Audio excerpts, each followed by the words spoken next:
Hi ಸ್ನೇಹಿತರೆ, ನಮಸ್ತೆ ಎಲ್ರಿಗೂ. ನೋಡ್ರಿಲ್ಲ, ಇವತ್ತು ಸ್ಪೆಷಲ್ ಹಪ್ಪಳ ಇದು. ಇದಕ್ಕೆ ಯಾವುದೇ ರೀತಿಯಾದ ಅಡುಗೆ ಸೋಡಾ ಹಾಕಿಲ್ಲ ಮತ್ತು ಹಪ್ಪಳದ ಖಾರನೂ ಹಾಕಿಲ್ಲ. ಆದರೂ ಕೂಡ ಘನವಾಗಿ ಅಳ್ಕೊತದ. ನೀವು ನೋಡ್ಬೋದು, ಅಗದಿ ಚಿಕ್ಕ ಚಿಕ್ಕದ ಹಪ್ಪಳ ಇರೋದು ಇಷ್ಟು ದೊಡ್ಡದಾಗಿ ಆಗ್ತಾಯಿದೆ ಅಂತ. ಅಷ್ಟೇ ಪಳ್ಳಾಗಿ ಬಂದಾವ ಮತ್ತು ಕಲರ್ ಹಾಕದೇ ಕಲರ್ಫುಲ್ ಹಪ್ಪಳ ಮಾಡಿದ್ದೀನಿ. ನೋಡಿ ಬರ್ರಿ ಇಲ್ಲಿ. ಇದಕ್ಕೆ ನಾನಿಲ್ಲಿ ತಗೊಂಡಿರೋದು ಅಕ್ಕಿ ಮತ್ತು ಸಾಬುದಾನಿ ಎರಡನ್ನೂ ಸಮ ಪ್ರಮಾಣದಲ್ಲಿ ನೀವು ಎಷ್ಟನ್ನು ತಗೊಳ್ರಿ. ನಾನಿಲ್ಲ ಒಂದು ಎರಡೆರಡು ಬಟ್ಲನಷ್ಟು ಹಾಕ್ಕೊಂಡಿದ್ದೆ. ಅಕ್ಕಿ ಎಷ್ಟು ತೊಗೊಂಡಿರ್ತೀರೋ ಅದೇ ಪ್ರಮಾಣದಲ್ಲಿ ಸಾಬುದಾನಿ ಇರಬೇಕು. ಇವುಗಳನ್ನ ರಾತ್ರಿನೇ ಕ್ಲೀನಾಗಿ ತೊಳೆದ್ಬಿಟ್ಟು ನೆನೆ ಹಾಕಿಬಿಡ್ಬೇಕು. ರಾತ್ರಿ ನೆನೆ ಹಾಕಿರೋವು ಬೆಳಗ್ಗೆ ಇವಾಗ ಎರಡೂ ಸೇರೆ ಮಿಕ್ಸ್ ಮಾಡಿ ನಾನು ಮಿಕ್ಸಿ ಮಾಡ್ಕೊತಾ ಇದ್ದೀನಿ. ಇವಾಗ ನೋಡ್ತಾ ಇರ್ಬೋದು, ಇಲ್ಲಿ ಏನು ತೋರಿಸಿದ್ದೀನಿ ಇಷ್ಟೇ ನಾನು ಹಾಕ್ಕೊಂಡಿರೋದು. ಇದಕ್ಕೆ ಉಪ್ಪು ಹಾಕ್ಕೊತಾ ಇದ್ದೀನಿ. ರುಬ್ಬೇಕಿದ್ರೆ ಉಪ್ಪು ಹಾಕ್ಕೊಂಡು ಸರಿಯಾಗಿ ನುಣ್ಣಗಾಗುವಂಗೆ ಇದನ್ನು ಅಕ್ಕಿ ಮತ್ತು ಸಾಬುದಾನಿಯನ್ನು ಈ ಥರನಾಗಿ ರುಬ್ಕೊಂಡು ತೊಗೊತಾ ಇದ್ದೀನಿ. ನೋಡಿರಿ ಇಷ್ಟೇ. ಈಗ ಕಲರ್ ಆಗಬೇಕಲ್ವ, ಬಟ್ ಕಲರ್ ಹಾಕೋಂಗಿಲ್ಲ. ದೈವದತ್ತವಾಗಿ ಸಿಕ್ಕಿರೋಂಥ ನ್ಯಾಚುರಲ್ ಕಲರ್. ನೋಡಿರಿ ಇಲ್ಲಿ ಟೊಮೆಟೊ, ಈ ಟೊಮೆಟೊವನ್ನು ತೊಗೊಂಡಿದ್ದೀನಿ ನಾನಿಲ್ಲಿ. ಮೀಡಿಯಮ್ ಸೈಜ್ ನಾವು ಸ್ವಲ್ಪ ಒಂದು 7 ಟೊಮೆಟೊ ತೊಗೊಂಡಿನಿ. ಅದನ್ನು ರುಬ್ಕೋಬೇಕಿದ್ರೆ ಅದರೊಳಗೆ ಸ್ವಲ್ಪ ಅಜ್ವಾನ ಹಾಕ್ಕೊಂಡಿದ್ದೀನಿ. ಅಜ್ವಾನು ಮತ್ತು ಟೊಮೆಟೊ ಎರಡನ್ನೂ ಕೂಡ ಫುಲ್ ನೈಸ್ ಆಗಬೇಕು. ತರಿ ಏನು ಉಳಿಬಾರ್ದು. ನೋಡ್ರಿಲ್ಲೇ ನಿಮ್ಗೆ ಹಂಗೆ ಡೌಟ್ ಇತ್ತು ಅಂದರೆ ಇದನ್ನು ಒಂದು ಸಾನಿಗೆಗೆ ಹಾಕಿ ಸಾನಿಸ್ಕೋಬೋದು. ಅಂದರೆ ಈಗ ಜಡಿ ಹಿಡ್ಕೊಳೋದಂತಿರಲ್ಲ, ಹಂಗೂ ಕೂಡ ಮಾಡ್ಕೋಬೋದು. ತಂತಿ ಇದ್ರೊಳಗೆ ಹಾಕ್ಕೊಂಡ್ಬಿಟ್ಟು ಹಂಗೆ ಮಾಡಿ ತಗೊಂಡು ಈಗ ಅದಕ್ಕೆ ನಾವು ರುಬ್ಬಿದಂತಹ ಸಾಬುದಾನಿ ಮತ್ತು ಅಕ್ಕಿದು ಎರಡೂದ್ರದ್ದು ಪೇಸ್ಟು 1.5 ಡಬ್ಬಿ ಆಗೈತಿ. ಅದಕ್ಕೆ 1 ಡಬ್ಬಿಯಷ್ಟು ಇದು ಆಗಿತ್ತು ಟೊಮೆಟೊದ ರಸ.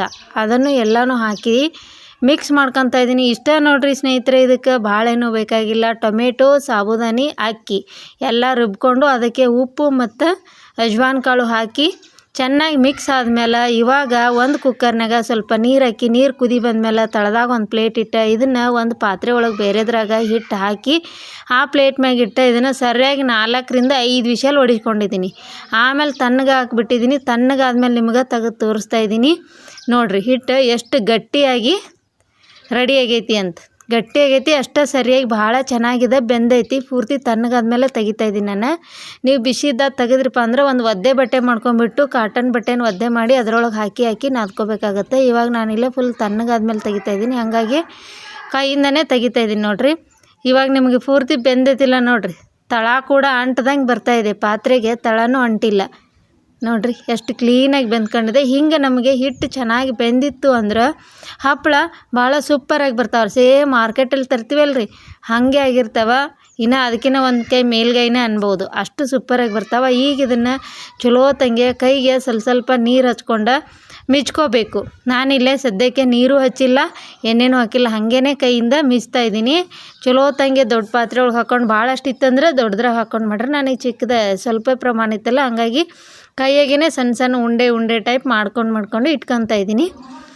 ಚಲೋ ತಂಗೆ ಕೈಯೊಳಗೇ 2 ಕೈಯಿಂದ ಭಾರ ಹಾಕಿ ಮಿಚ್ಕೋಬೇಕು ನೀಟಾಗಿ. ಅದೇನು ಗಂಟಾಗಿರಲ್ಲ ಏನಿಲ್ಲ, ಆದರೂ ಕೂಡ ನೀಟಾಗಿ ಮಿಚ್ಕೊಂಡ್ರೆ ಗಟ್ಟಿಯಾಗಿರುತ್ತಲ್ಲ, ಚೆನ್ನಾಗಿರುತ್ತೆ. ಹಿಂಗೆ ಮಾಡ್ಕೊಂಡು ಎಲ್ಲವನ್ನು ನೀಟಾಗಿ ಈಗ ನಾನು ಸಣ್ಣ ಉಂಡೆ ಮಾಡ್ಕೊಂಡು ರೆಡಿ ಮಾಡ್ಕೊತಾ ಇದ್ದೀನಿ.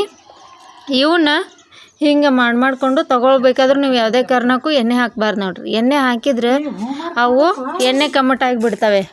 ಇವು ಭಾಳ ದಿನ ಇಡೋಕೆ ಬರೋಂಗಿಲ್ಲ. ಅದಕ್ಕೋಸ್ಕರ ಎಣ್ಣೆ ಹಾಕ್ದಂಗೆ ಬರೀ ನೀರು ಹಚ್ಚಿ ಮಾಡಿರಿ. ಇವಾಗ ನೀರು ಹಚ್ಚೆ ಮಾಡ್ಕೊಂಡು ಇವಾಗ ನೋಡ್ರಿ ಇಲ್ಲಿ ಇದಕ್ಕೆ ಉಂಡೆ ತೀಡ್ಬೇಕಾದ್ರೆ ನನ್ನ ಮಗಳು ಕೈಗೆ ಎಣ್ಣೆ ಹಚ್ಕೊಂಡು ತೀಡ್ತಿದ್ದಾಳೆ. ನಾನು ಹಾಗೆ ಹಾಕಿದೆ. ಅದನ್ನೇ ಕೈಗೆ ಒಂಚೂರು ಎಣ್ಣೆ ಹಚ್ಕೊಂಡು ಹೌದಲ್ಲ ನಂಗೆ ಎಣ್ಣೆ ಹಚ್ಕೊಂಡು ತೀಡ್ಕೊಂಬಿಟ್ಟು ಈ ಥರನಾಗಿ ಹಪ್ಪಳದ ಮನೆಯೊಳಗೆ ಇವನ್ನ ನಿಮ್ಗೆ ಯಾವ ಸೈಜ್ ಬೇಕೋ ಆ ಸೈಜಿಗೆ ತೆಳ್ಳಗೆ ಒತ್ತಿ ಹಾಕ್ಕೊಂಬಿಡ್ಬೇಕು. ಇಷ್ಟೇ ನೋಡ್ರಿ. ಏನು ಬಿಸಿಲ ಬೇಕಪ್ಪ ಅನ್ನಂಗಿಲ್ಲ, ಏನಿಲ್ಲ. ಇದಕ್ಕೆ ಈಸಿಯಾಗಿನೂ ಮಾಡ್ಬೋದು ಮತ್ತು ಭಾಳ ಅಷ್ಟು ಸೂಪರಾಗಿ ಬರ್ತಾವೆ ನಿಜವಾಗ್ಲೂ. ಇವಾಗ ನಮ್ಮ ಮನೆಯಾಗ ನನ್ನ ಮಗಳ ಅರ್ಧ ಮಾಡಿ ಹಾಕ್ತಾಯಿದ್ದಾಳೆ. ನೋಡ್ರಿ ಇಲ್ಲಿ ಇವನ್ನ ಈ ಥರನಾಗಿ ಒಂದು ಪ್ಲಾಸ್ಟಿಕ್ ಕವರ್ ಮೇಲೆ ಹಾಕಿ ಒತ್ಕೊಂಡ್ಬಿಟ್ಟು ನಂತರ ಅವನ್ನ ನಾನಿಲ್ಲಿ ಒಂದು ಕಾಟನ್ ವೇಲ್ ಹಚ್ಕೊಂಡ್ಬಿಟ್ಟು ಆ ವೇಲ್ನಾಗೆ ಹಾಕ್ತಾಯಿದ್ದೀವಿ. ಹಾಕಿ ಇವತ್ತು ರಾತ್ರಿ ಪೂರ್ತಿ ಇವನ್ನ ಸಾಯಂಕಾಲ ಮಾಡ್ತಿರೋದು ನಾವು. ಹಾಗಾಗಿ ಫ್ಯಾನನ್ನು ಆನ್ ಮಾಡಿಬಿಟ್ಟು ಫ್ಯಾನ್ ಗಾಳಿ ಕೆಳಗೆ ಒಣಗಕ್ಕೆ ಬಿಡ್ತಾಯಿದ್ದೀವಿ ರಾತ್ರಿಯೆಲ್ಲ. ಹೌದಿಲ್ಲಮ್ಮ? ಹೆಂಗಾಗಿದ್ದು ನಮ್ಮ ಹಪ್ಪಳ ಇವತ್ತು? ಮಸ್ತಾಗಲ್ಲ. ಕೆಂಪು ಹಪ್ಪಳ. ಎದ್ರ ಹಪ್ಪಳವ? ಟೊಮೆಟೊ ಹಪ್ಪಳ. ಭಾಳ ಅಷ್ಟೇ ಪಳ್ಳಾಗಿ ಬಂದವ ಮತ್ತು ಟೇಸ್ಟ್ ಕೂಡ ಸಖತ್ತಾಗಿದ್ದಾವೆ. ಇವಾಗ ಬೆಳಗ್ಗೆ ತೋರಿಸ್ತೀನಿ ನೋಡ್ರಿ ನಿಮ್ಗೆ ಇವನ್ನ ನೋಡ್ರಿ. ರಾತ್ರಿ ಎಲ್ಲ ಪ್ಯಾನ್ ಕೆಳಗಿದ್ವಲ್ಲ, ಬೆಳಗ್ಗೆ ಒಂದ್ರಾಗ ಇಷ್ಟು ಚೆನ್ನಾಗಿ ಒಣ್ಕೊಂಡ್ಬಿಟ್ಟಾವ ತಾವೇ ನೋಡ್ರಲ್ಲೇ ಮಾಡಿ. ರಾತ್ರಿ ಮಾತ್ರ ಪ್ಯಾನ್ ಕೆಳಗೆ ಬಿಟ್ಟಿದ್ದೀವಿ, ಒಳಗೆ ಇದ್ವು. ಇವಾಗ ಬೆಳಗ್ಗೆ ಇದನ್ನು ಹೊರಗೆ ಹಾಕ್ತಾಯಿದ್ದೀನಿ, ಬಿಸಿಲಿಗೆ ಹಾಕಿದ್ದೀನಿ ನೋಡಿರಿ. ಸಾಕು ಇಷ್ಟೇ, 1-2 ಗಂಟೆ ಬಿಸಿಲಿಗೆ ಒಣಗಿದ್ರೂ ಮಸ್ತಾಗಿ ಒಣಗ್ತಾವೆ ಹಂಗೆ. ಯಾಕಂದ್ರೆ ನೋಡ್ರಿ ನೋಡ್ತಿರ್ಬೋದು ನೀವು, ಅದಿ ತೆಳ್ಳಗೆ ಭಾಳ ತೆಳ್ಳಗಾಗಿದ್ದಾವೆ. ಹಂಗಾಗಿ ರಾತ್ರಿ ಪ್ಯಾನ್ಗಳಿಗಿನ ಹಿಂಗಾಗಿದ್ದಾವೆ. ಸೌಂಡ್ ನೋಡ್ರಿ ಇಲ್ಲಿ, ಪ್ಯಾನ್ಗಳಿಗಿನ ಹಂಗಾಗಿದ್ದಾವೆ ಆ್ಯಕ್ಚುಲಿ. ಈಗ ನಾನು ಬಿಸಿಲಿಗೆ ಹಾಕ್ದಂಗೆ ಹಾಗೆ ಕರೆದಿದ್ದೀನಿ ನಿಮಗೆ. ಇನ್ನು ಬಿಸಿಲಿಗೆ ಹಾಕಿದ್ಮ್ಯಾಗ ಇನ್ನೂ ಚೆನ್ನಾಗಿ ಆಗ್ತವೆ. ಬಟ್ ನಾನು ಬೆಳಗ್ಗೆ ಈಗ ಬಿಸಿಲಿಗೆ ಹಾಕ್ದಂಗೆ ಹಾಗೇ ಕರೆದು ತೋರಿಸಿದ್ದೀನಿ. ನಿಜವಾಗ್ಲೂ ಚೆನ್ನಾಗಿ ಬಂದಿದ್ದಾವೆ. ಇಷ್ಟು ಮಾಡಿ ಇವನು ಬಿಸಿಲಿಗೆ ಹಿಂಗೆ ಚೆನ್ನಾಗಿ ಒಣಗಿಸಿ ಸ್ಟೋರ್ ಮಾಡಿ ಇಟ್ಕೊಂಡ್ಬಿಟ್ರಿ ಅಂದ್ರೆ ವರ್ಷದ ತನಕ ಏನೂ ಆಗೋಲ್ಲ. ಮತ್ತು ಅವಾಗ ಬಿಸಿಲಿಗೆ ಹಾಕಿಟ್ಕೊಂಡ್ರೆ 1-2 ವರ್ಷ ತನಕ ಇವೆ ಏನೂ ಆಗೋಲ್ಲ ನೋಡ್ರಿ. ಆ್ಯಕ್ಚುಲಿ ನನ್ನಲ್ಲಿ ಆಚೆ ವರ್ಷ ಮಾಡಿರೋವೆ ಇನ್ನೂ ಹಪ್ಪಳ ಇದ್ದಾವೆ, ಏನೇನೂ ಆಗಿಲ್ಲ. ಹಾಗೆ ವರ್ಷ 2 ವರ್ಷ ಗಂಟಲೆ ಇಟ್ಟರು ಕೂಡ ಇವಕ್ಕೆ ಯಾವುದೇ ಎಕ್ಸ್ಪೈರಿ ಡೇಟ್ ಇಲ್ದಂಗೆ ಅಷ್ಟು ಚೆನ್ನಾಗಿರ್ತವೆ. ಮನೆಗೆ ಮಾಡಿ ಹಿಂಗೆ ಸ್ಟೋರ್ ಮಾಡಿ ಇಟ್ಕೊಂಡಿರೋ ಯಾರಿಗೆಲ್ಲ ಇವತ್ತಿನ ಈ ವಿಡಿಯೋ ಇಷ್ಟ ಆಯಿತು, ಪ್ಲೀಸ್ ವಿಡಿಯೋಗೊಂದು ಲೈಕ್ ಮಾಡಿರಿ. ಹಂಗೆ ವಿಡಿಯೋನ ನಿಮ್ಮ ಫ್ಯಾಮ್ಲಿ ಮತ್ತು ಫ್ರೆಂಡ್ಸಿಗೂ ಶೇರ್ ಮಾಡಿರಿ. ನಮಸ್ತೆ ಎಲ್ಲರಿಗೂ. ಈ ಥರನಾಗೆ ನೀವು ಒಂದ್ಸತಿ ಟ್ರೈ ಮಾಡಿ ತಿಂದು ನೋಡಿ ಆಮೇಲೆ ಕಮೆಂಟ್ ಹಾಕೋದನ್ನು ಮರಿಬೇಡ್ರಿ.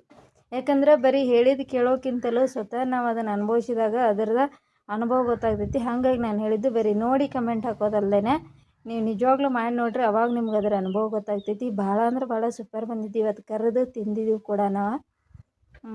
ಭಾಳ ಸಖತ್ತಾಗಿದ್ದವು. ಟೇಸ್ಟು ಚೆನ್ನಾಗಿದ್ದಾವೆ ಮತ್ತು ಅಷ್ಟೇ ತೆಳ್ಳಗಿರೋದ್ರಿಂದ ಒಂಥರ ತಿನ್ನೋಕೆ ಭಾಳ ಚೆನ್ನಾಗಾಗಿದ್ದಾವೆ. Thank you.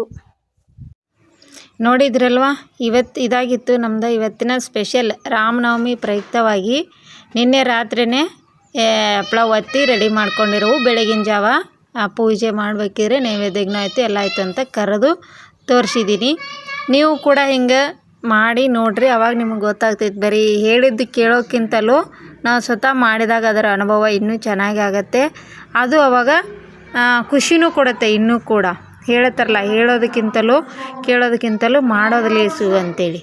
ಆವಾಗ ನಿಮಗೆ ಅನುಭವಕ್ಕೆ ಬರುತ್ತೆ. ನಿಜವಾಗ್ಲೂ ಮಾಡಿ ನೋಡಿದಾಗ ದಯವಿಟ್ಟು ಕಮೆಂಟ್ ಹಾಕೋದನ್ನು ಮಾತ್ರ ಮರಿಬೇಡ್ರಿ. ಒನ್ಸ್ ಅಗೇನ್ ಎಲ್ಲರಿಗೂ ರಾಮನವಮಿ ಹಬ್ಬದ ಶುಭಾಶಯಗಳು. Thank you.